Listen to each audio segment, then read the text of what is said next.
नमस्कार, जय श्री राम। कैसे हैं आप सब? उम्मीद करता हूं सभी स्वस्थ होंगे। और शुरू करते हैं हमारी एक नई पजल।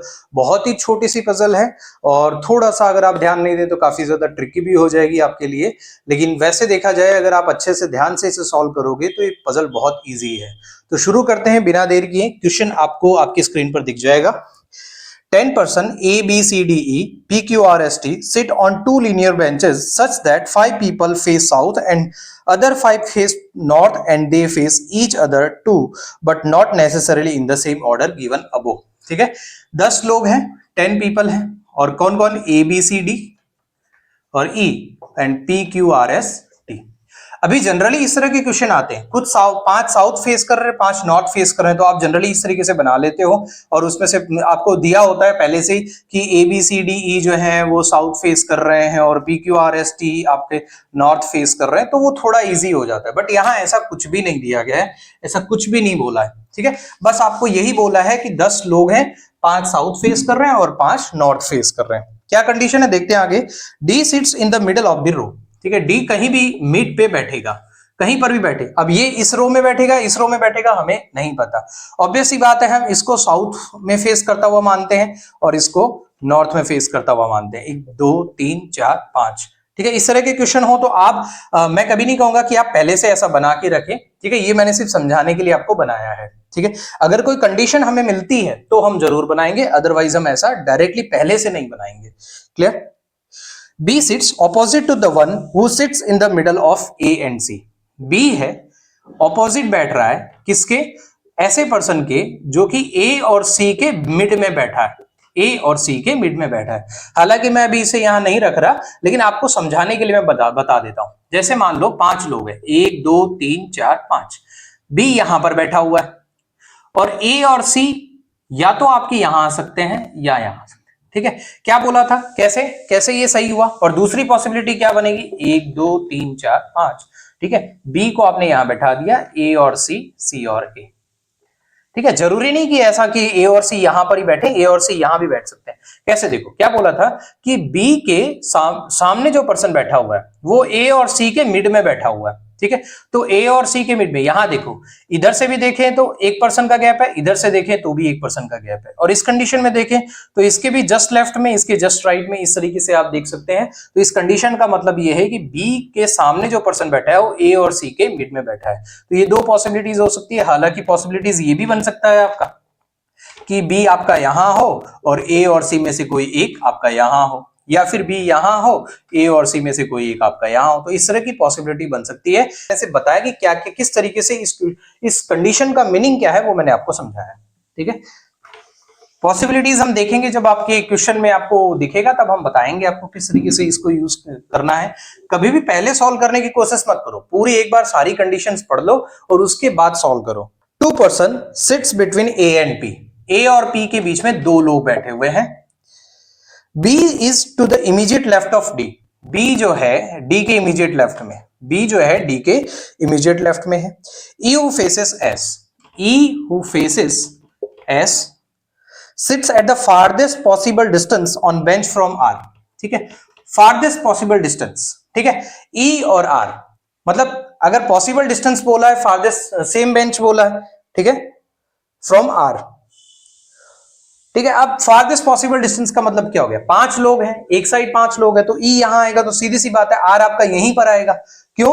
फारदेस्ट पॉसिबल मतलब जितना दोनों के बीच में गैप हो सकता है उतना गैप आपको लेना है। तो ई को यहां रखोगे तो आर आपको यहीं पर लेना पड़ेगा, तभी तो सबसे ज्यादा डिस्टेंस हुआ, 1 2 3 लोगों का डिस्टेंस हुआ। अगर ई और आर को आप यहां ले लेते हो तो क्या 2 ही जन का डिस्टेंस हुआ, लेकिन फारदेस्ट पॉसिबल बोला है तो ई और आर, मतलब कहने का मतलब ये है, ऐसा जरूरी नहीं कि ई और आर यहीं पर आए, इस पोजीशन पर भी आ सकते हैं।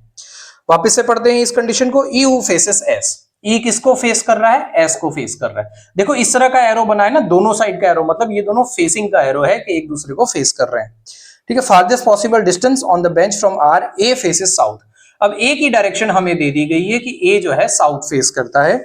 P and T face each other, P और टी क्या करते हैं? एक दूसरे को फेस कर रहे हैं। अब इस कंडीशन को या फिर इस पजल को किस तरीके से आप सॉल्व करोगे वो हम देखते हैं। हमें किसी भी पर्सन के बारे में ये नहीं दिया गया कौन कहां बैठा, लेकिन ई और आर के बारे में हमें पता है कि ई और आर कहीं ना कहीं एंड पर ही आएंगे, या तो ई यहां आएगा या ई यहां आएगा। अगर इस साइड की बात करें तो ई आर आर यहां आएगा। अभी ये मत देखो कि ए कहां पर आएगा, ठीक है, ए के बारे में अभी नहीं सोचना, ठीक है, जहां पर भी आएगा आप अपनी कंडीशन को बनाते जाओ। जहां पर भी है, मान लो ए यहां पर आए, लेकिन हमें तो बोला तो ए साउथ में आएगा, तो इसको हम घुमा देंगे ना, उल्टा कर देंगे, ठीक है, उल्टा लिख देंगे, ठीक है। इसलिए ये मत सोचो कि ए कहां पर आएगा, ठीक है, हम सीधा सीधा बना लेते। मैं ई को यहां लेकर चल रहा हूं, ठीक है, उसके पीछे का रीजन क्या है मैं बाद में बताऊंगा। तो आर यहां पर आएगा, एस यहां पर आ जाएगा, क्लियर है। अब देखो ए और पी के बीच में ई को मैंने क्यों यहां लिया, ए और पी के बीच में मुझे दो लोग बोले, तो यहां तो ए और बी आ ही नहीं सकता, ठीक है, क्योंकि दो लोग बोले हैं, ए को यहां रखोगे पी को यहां रखोगे तो बीच में एक ही जन का आएगा गैप, तो इसका मतलब ए और पी में से कोई एक जन यहां पर आएगा, मतलब ए और पी आपके यहीं पर आएंगे, इस साइड ही आएंगे, ठीक है। अब ये हो सकता है कि ए यहां पर आ जाए या पी यहां पर आ जाए, जब हमें नहीं कब पता होता तो ऑब्लिक करके लिखते हैं, दो जन का गैप है मतलब पी और ए यहां पर आ जाएगा। क्लियर है ये चीज। में से कई लोगों को डाउट होगा सर आपने ई को इस साइड क्यों नहीं लिया, उस साइड ही क्यों लिया, तो देखो मैं एक बार दिखा देता हूं मैंने ऐसा क्यों किया, ठीक है। ई को आपने यहां लिया, आर को आपने यहां लिया, एस को आपने यहां ले लिया, ठीक है। अब ए और पी के लिए तो ये दो जगह ही बची, ए और पी या फिर पी और ए, दोनों में से कोई एक यहां आएगा कोई एक यहां आएगा। अब अगर ए को आप यहां मानते हो तो सी यहां आएगा, क्योंकि ये बोला है ना कि सी, ए और सी के बीच में कोई पर्सन है जिसको फेस बी कर रहा है, तो ए को यहां मानोगे तो सी यहां आ जाएगा, तो बी यहां आ जाएगा, और बी क्या है डी के इमीडिएट लेफ्ट में, लेकिन आपको तो बोला था ना डी मिड में आएगा, डी मिड में आएगा, मिड तो मतलब क्या हो गया, ये किसी भी रो का मिड मतलब ये ही है, डी का कहने का मतलब डी या तो यहां आएगा डी या यहां आएगा। क्लियर है ये चीज, ठीक है, या फिर डी से भी आप शुरू कर सकते थे, ठीक है। अब देखो मतलब ये कंडीशन हमारी नहीं फॉलो हो रही, ये नहीं फॉलो हो रही, इसका मतलब क्या हो गया, हम ए को यहां मानेंगे तो सी आपका यहां आ जाएगा। अब बी यहां आया तो बी डी तो यहां आ ही नहीं सकता ना, ठीक है, तो ये दोनों पॉसिबिलिटी नहीं बन रही थी, इसलिए मैंने इसको यहां पर लिया, ठीक है, क्योंकि वो देखने से ही पता चल रहा है वो, इसलिए हमने डायरेक्ट ही उसको वैसे ले लिया। अब देखो अब यहां पर ए और पी है, अब ए या तो यहां हो सकता है या यहां हो सकता है।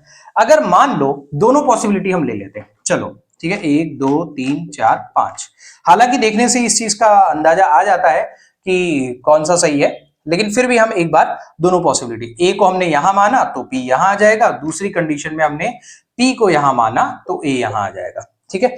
अब ए और सी, ए यहां पर है तो सीधी बात है सी यहीं पर आएगा। अब आप कहोगे सर एक ही जन का गैप क्यों लिया, एक जन का गैप इसलिए लिया क्योंकि बोला था कि ए और सी के बीच में कोई पर्सन बैठा है जो कि किसको फेस कर रहा है, बी को फेस कर रहा है, तो सी को यहां लोगे तो बीच में कोई बैठ ही नहीं पाएगा, ठीक है। दो जन का गैप ले नहीं सकते क्योंकि ऑलरेडी पी आया हुआ है, तो ये एक ही पोजीशन बची, तो बी यहां पर आ जाएगा। लेकिन यहां पर आपने किया तो डी यहां आना चाहिए, जबकि पॉसिबल नहीं है क्योंकि डी तो मिड पर बैठा हुआ है, तो ए को आपने यहां लिया तो सी यहां आ जाएगा।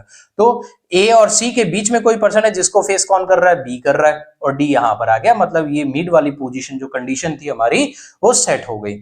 अब इसके बाद देखो आपको क्या बोला था, आपको बोला था कि P और T आमने सामने हैं, P और T आमने सामने हो गए, और इसके बाद क्या बोला था कि Q जो है वो आपका एक और पर्सन है जो कि यहां बैठ जाएगा। अब बोला था कि A जो है वो साउथ को फेस कर रहा है, तो A साउथ को फेस कर ही रहा है, तो ये आपकी पूरी की पूरी पजल सॉल्व हो गई, सीटिंग अरेंजमेंट जिसको हम कहते हैं वो सॉल्व हो गया, ठीक है।